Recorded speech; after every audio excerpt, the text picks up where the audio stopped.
आज की मेरी स्टोरी एक ऐसी हाउसवाइफ के अराउंड घूमती है जिसने अपने जीवन के उस पड़ाव में अपने चाइल्डहुड पैशन को पूरा करने का डिसीजन लिया, जिसमें ज्यादातर लेडीज अपने काम से रिटायरमेंट लेने के सपने देखने लगती हैं।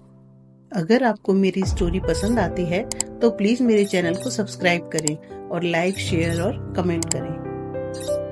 प्रभा के दोनों बेटे अपनी फैमिलीज के साथ अब्रॉड में सेटल्ड थे। यहाँ इस बड़े से घर में सिर्फ प्रभा और उसके हस्बैंड मनोज ही रह गए थे। बच्चे कई बार कह चुके थे कि इंडिया छोड़ के अब हमारे पास ही आ जाओ, लेकिन जिस देश में सारी उम्र बीत गई हो उसे छोड़ना इतना आसान कहाँ होता है। मनोज का अपना डिपार्टमेंटल स्टोर था जो कि अच्छा खासा चल रहा था। वो रोज दिन भर वहीं रहता और प्रभा घर पर अकेली पड़ जाती। कभी कभी मन बहलाने के लिए वो स्टोर तो चली जाती, पर उसका वहां कुछ खास मन नहीं लगता था। एक दिन जब प्रभा घर के दरवाजे साफ कर रही थी तो उसकी फ्रेंड वहां से गुजरी। उसने पूछा, क्या बात, आज बहुत खुश नजर आ रही हो? तो प्रभा ने जवाब दिया, मेरे बच्चे आ रहे हैं अमेरिका से।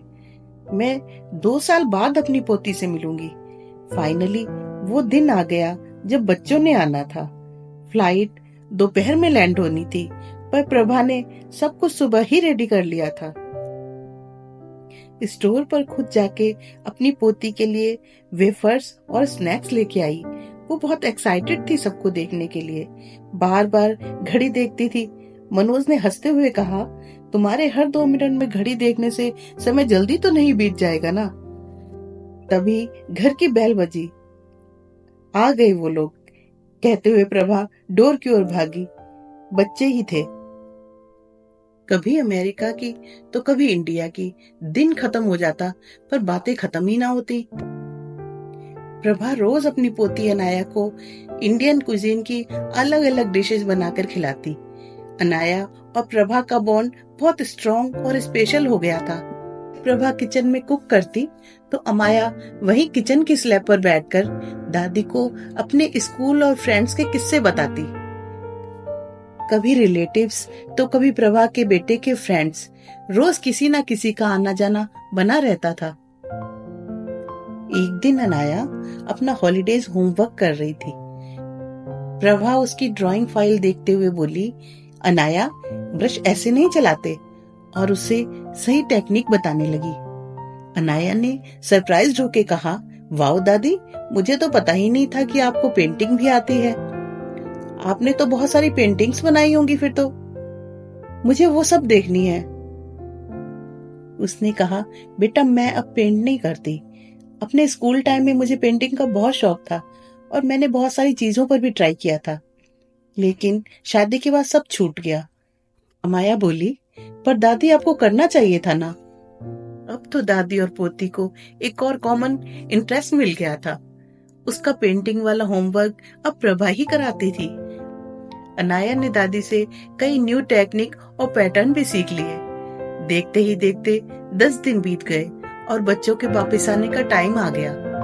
बच्चों को एयरपोर्ट छोड़ने के बाद जब प्रभा और मनोज वापस आ रहे थे तो प्रभा का सारे रास्ते मुंह उतरा हुआ था।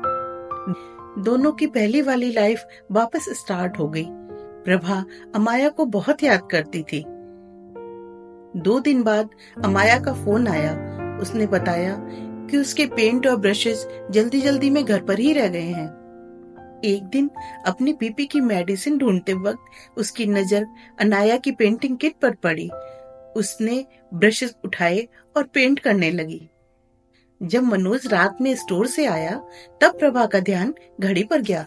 पेंट करते करते उसे टाइम का पता ही नहीं लगा। मनोज को पेंटिंग काफी पसंद आई। अब प्रभा अक्सर अपने फ्री टाइम में पेंट करने लगी थी। देखते ही देखते प्रभा के पास बहुत सारी पेंटिंग इकट्ठी हो गई थी।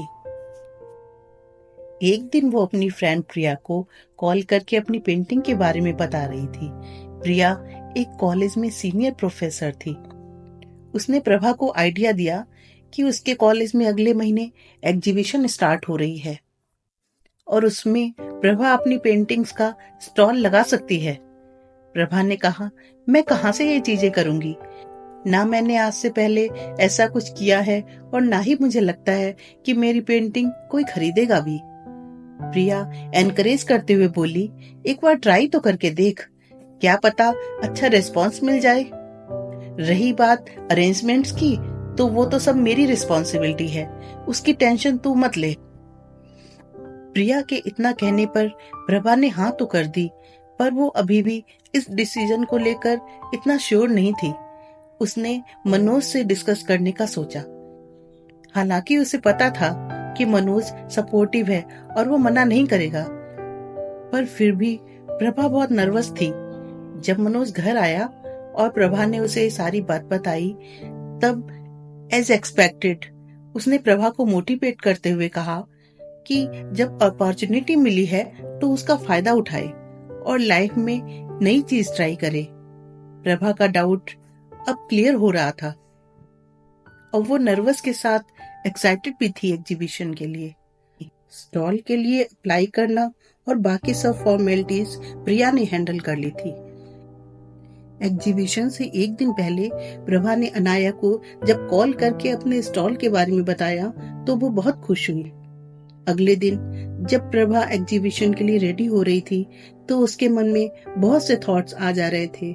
एक पल को लगता कि आज का दिन अच्छा जाएगा, दूसरे ही पल ये सोचकर डर लगता कि कहीं उसके स्टॉल पर कोई नहीं आया तो, उसकी कोई पेंटिंग ना बिकी तो। इतने में मनोज रेडी होकर आ गया और कहने लगा, आज मैं भी तुम्हारे साथ चलता हूँ। प्रभा के फेस पर स्माइल आ गई। आधे घंटे में दोनों वेन्यू पर पहुंच गए थे। एग्जीबिशन स्टार्ट होने में अभी टाइम था। दोनों ने मिलके स्टॉल पर सारी पेंटिंग्स सेट की और बस होप कर रहे थे कि सब ठीक हो। एग्जीबिशन स्टार्ट हुई। शुरू में प्रभा का स्टॉल काफी देर खाली रहा। वो और स्टॉल्स में लोगों को देखकर डिमोटिवेट होने लगी। जैसे मनोज की आवाज आई, चीयर अप, अभी एग्जीबिशन खत्म होने में टाइम है। तभी एक ग्रुप ऑफ फ्रेंड्स आया और वो लोग पेंटिंग्स देखने लगे। उनमें से एक लड़की की माँ को पेंटिंग्स कलेक्ट करने का बहुत शौक था। उसने अपनी माँ को गिफ्ट करने के लिए एक पेंटिंग चूज की। उसकी पेमेंट लेते वक्त प्रभा की आंखों में चमक आ गई, और वो भी क्यों ना, आखिर ये प्रभा की पहली कमाई जो थी। इन बच्चों के ग्रुप को देख धीरे धीरे और लोग भी स्टॉल विजिट करने लगे। एग्जीबिशन खत्म होते तक प्रभा की आधी पेंटिंग्स बिक चुकी थी और उसे 2 पेंटिंग्स ऑर्डर पर बनाने के लिए भी कहा गया। इससे प्रभा को कॉन्फिडेंस मिला। उसने अब इस शौक को प्रोफेशन में बदलने का सोचा। वो YouTube पर पेंटिंग्स की वीडियो देखकर और प्रैक्टिस करने लगी। अपनी पेंटिंग सेल करने के लिए प्रभा ने इंस्टाग्राम पर एक पेज बनाया और टाइम टू टाइम एग्जीबिशन भी करने लगी। सही कहते हैं, काम करने की कोई उम्र नहीं होती, और काम अगर आपके इंटरेस्ट का हो तो उससे आप घंटों एफर्ट्स करके भी थकान महसूस नहीं करते। प्रभा ने इस एज में आकर अपने स्कूल डेज की हॉबी को बिजनेस में कन्वर्ट कर लिया और आर्टिस्ट बन गई।